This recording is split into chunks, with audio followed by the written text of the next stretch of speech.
Welcome back to another episode of Common Clash. Today we've got some strong decks duking it out, but before we get into the video, we want to let you know that Common Command now has an affiliate link with TCG Player. If you see a deck here today that you like or just want to pick up some singles, head on over to the description below and click the links.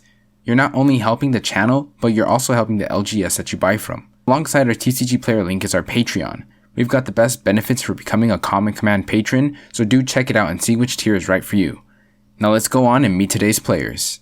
Mark has brought out his Anje Falconwrath deck and keeps an opening hand of Cabal Ritual, Shadow of the Grave, Living Death, Bloodhall Priest, Foreboding Ruins, and 2 Swamps.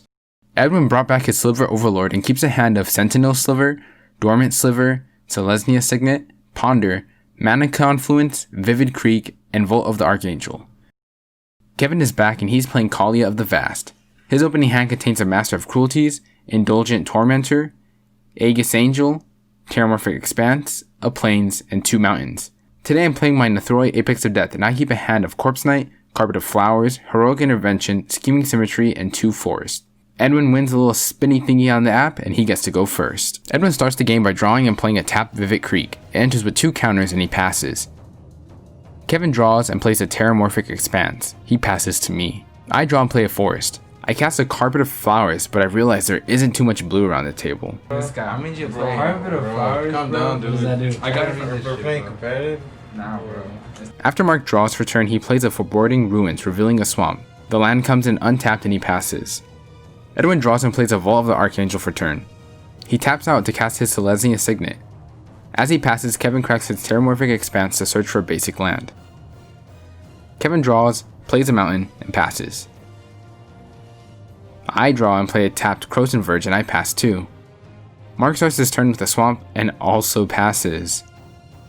Edwin starts turn 3 with a Mana Confluence. He then pays 2 mana for a Sentinel Sliver, which gives his slivers vigilance.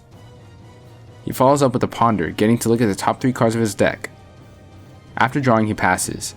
Dang, yeah, Mana Confluence? That's cool. Kevin draws and plays a swamp. Again, he just passes on the turn.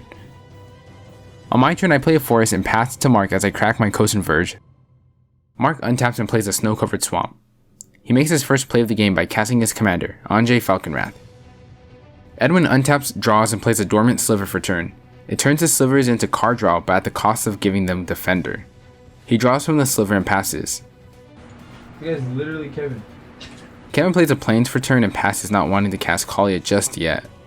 I draw and play a Castle of Lochthwain, which comes into play untapped because of my Triome land. I pay 1 mana for a Mana Vault and follow with a Scheming Symmetry. I choose Kevin, as long as you don't swing Kaalia at me for a turn after it can swing. Before I search, I decide to cast a Corpse Knight to save time. I pass as Kevin and I look for something juicy to put on top of our deck. On my end step though, Mark activates Anje to discard a card and draw a card. The card he discards has Madness, so it untaps after he draws. He then moves to his turn. Mark draws for turn and plays another Snow-Covered Swamp. He pays red for Just gamble, because why not? Alright, so you guys are tutoring. That sounds good. And then we'll do that. The 1. Which is 6. And ribbons, deal 4. That's what you tutored for, huh? Maybe. Maybe not. I heard that sigh. I heard that.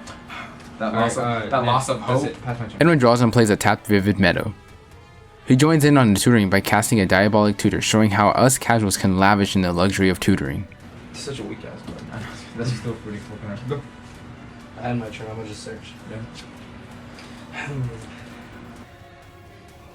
Kevin draws and plays a mountain. Again, he decides he'd rather watch than play Magic, so he passes. I untap and draw the card I tutored for.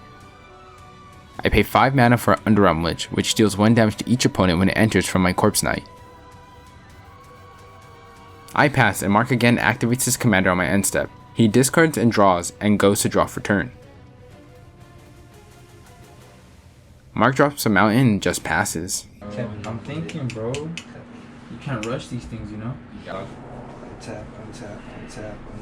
For turn 6, Evan drops a Sliver Overlord. Indestructible. Draw indestructible. Yeah. And you draw a card. I draw a card. But But they you can't swing. swing. They Yeah, can't you can't swing. swing. They can't swing. Appreciate that. I appreciate He draws a card from the ETB and slivers now have indestructible. He passes and Kevin dives into the game with a nicely timed crackling doom. Mark decides to respond before losing his commander. He discards and draws a card with Anje, which has Madness, untapping his commander, and quickly does again, discarding another Madness card. But then I'll do it again. Draw cards, then I'll tap this first.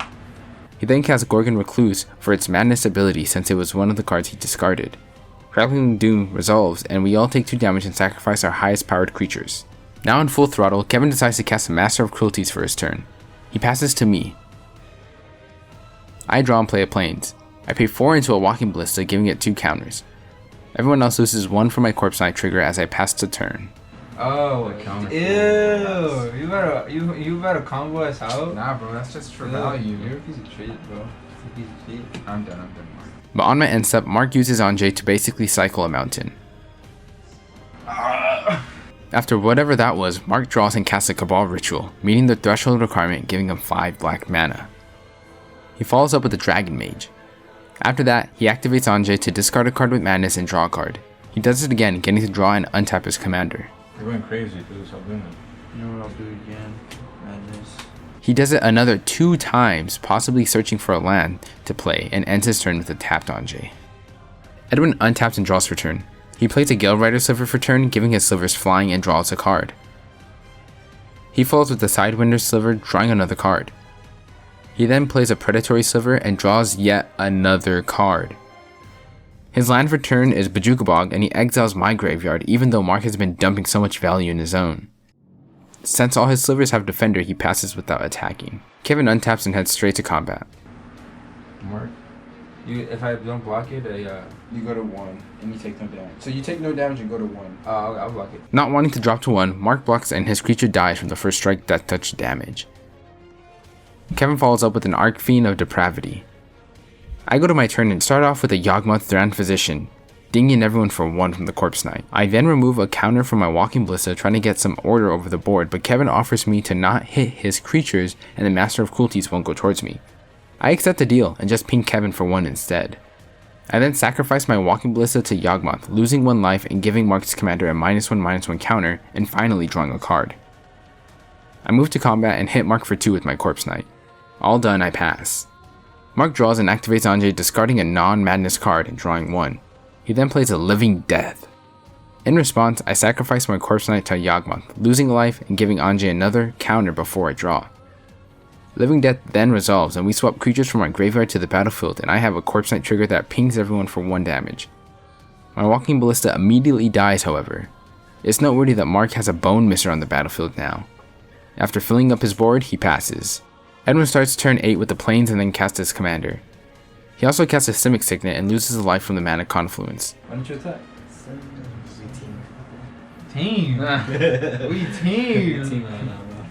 Oh, because I got your Sliver back? Yeah. I guess. We team. We team. And then I feel something sharp going through my back, and I'm just like, ah! As my life leaves my body.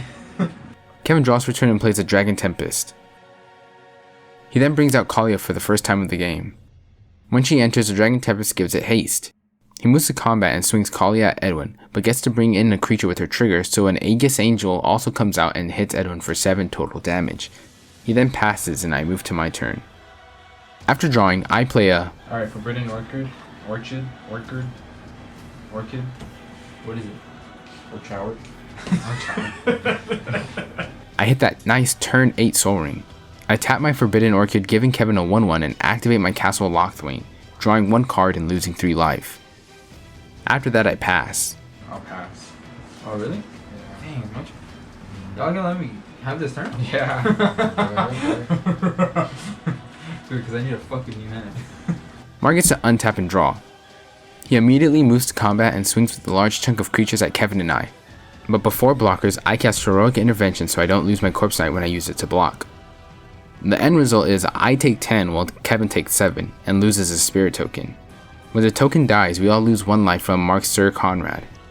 Once damage is dealt, Mark's Dragon Mage triggers and we all have to discard our hands and draw 7 new cards.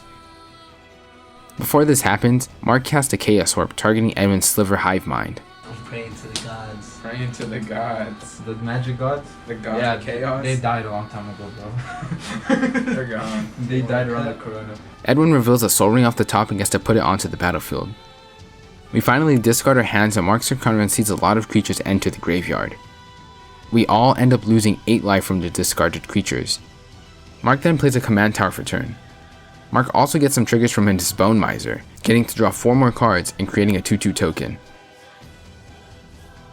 After that uneventful turn, Mark passes to Edwin and discards down to 7, pitching an Anger to his graveyard and makes yet another 2/2 from the Bone Miser. With a whole new grip of cards, Edwin untaps and draws. He plays a mountain for turn and activates his commander to search for a Sliver. He gets the first Sliver to his hand and casts it right away. Mark tries to respond by casting a red Elemental Blast, but his plans are foiled as Edwin cancels it with Cancel.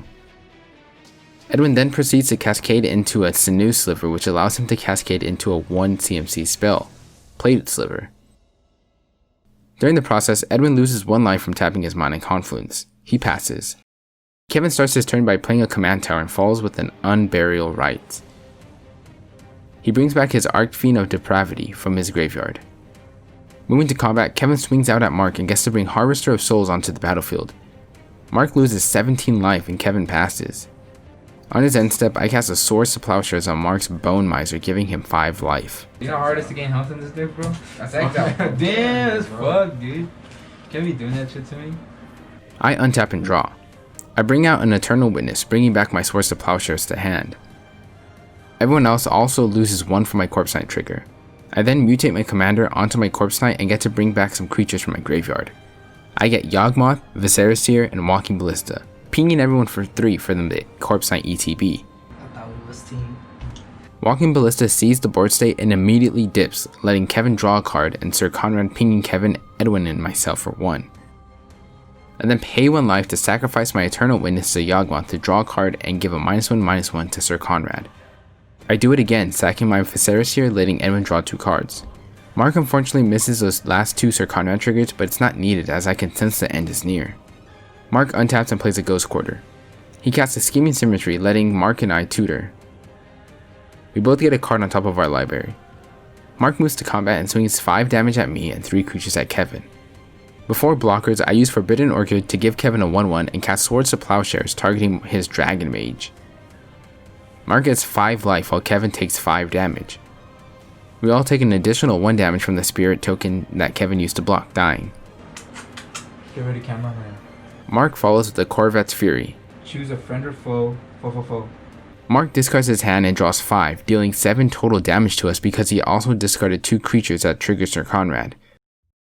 Moving to his end step, Mark has to sacrifice all but 2 creatures because of Kevin's creature, which evidently kills us because his Sir Conrad sees the creatures die, crowning him victorious.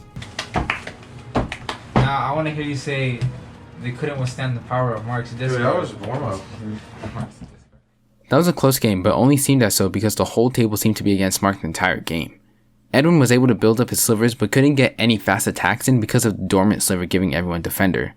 Attacking this game just couldn't pull him through, although he did get in for a bit of value. Kevin played Kaalia smart this game, and once she was out, she stayed out. He got some really big hits in against Mark, but it was already a little too late because at that point Mark was just counting us off. Nethroi unfortunately was poised from the beginning since I didn't keep the best hand and had no setup the whole game. It didn't have too much of an impact other than my little ping from my Corpse Knight. Mark, however, man did he hit the pedal from the beginning. Anje's looting ability is so strong as he dove so deep into his deck and seemed to have a response to every play. The synergies were all aligning for him this game and that's why he left as our victor. If you enjoyed this video and want to see more, please subscribe and leave a comment on your feedback of Common Clash. What more do you want to see from the channel that we can do? Remember, all deck lists are also in the description, so if you want to pick up a deck or even just some singles, make sure to use our affiliate link. And if you're feeling just a bit extra spicy, daring if I may, then head on over to our Patreon and consider joining. We have the best benefits for joining, so see which tier is right for you. Until next time, stay clashing.